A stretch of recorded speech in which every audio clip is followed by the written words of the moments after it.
In 2021, we published the Manhattan study. When I worked at Sloan Kettering, we used the KRd backbone that we developed years back ago that made it into the NCCN guideline back in 2012. That was based on 45 patients treated at the NIH with KRd alone in the newly diagnosed setting.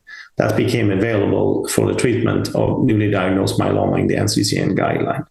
We used that as a backbone, and we added Daratumumab. We enrolled the first patient in 2018 and completed the enrollment after about 18 months. There were 41 patients, and we wrote that up quickly, and it was published in 2021 in the journal Immuno-Oncology.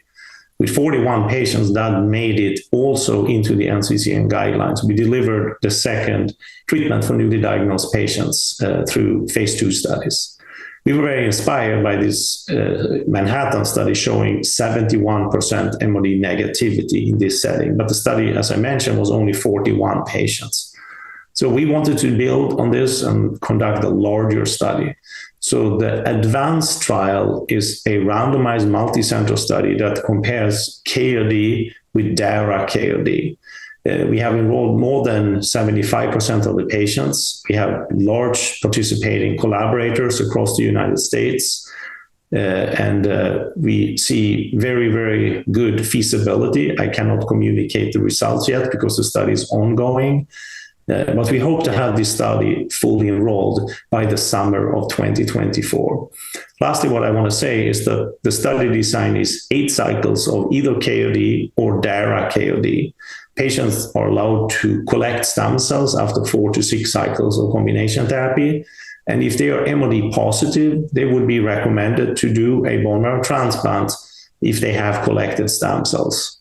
If patients have collected stem cells, but they are MRD negative, the study protocol calls for switching over to maintenance therapy with a delayed transplant. So it's really using MRD as a tool to guide transplant or no transplant.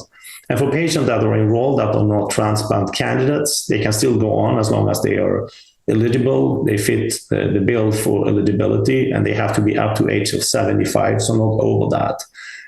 They can also go on the trial. So if they don't collect stem cells, if they're MRD negative, they continue on maintenance. And if they don't have stem cells and they go on maintenance, that would be the option if they don't have stem cells.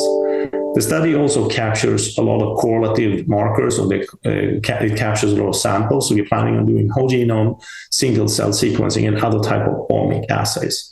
So the idea is to try to characterize the biology behind patients achieving MRD negativity, sustaining MRD negativity, and also study how these factors play together also in the context of with and without transplant. So over 300 patients with extensive correlative science trying to address the dynamics and the biology behind MRD negativity. Stay tuned. We should have the results for this hopefully presented at next year's ASH.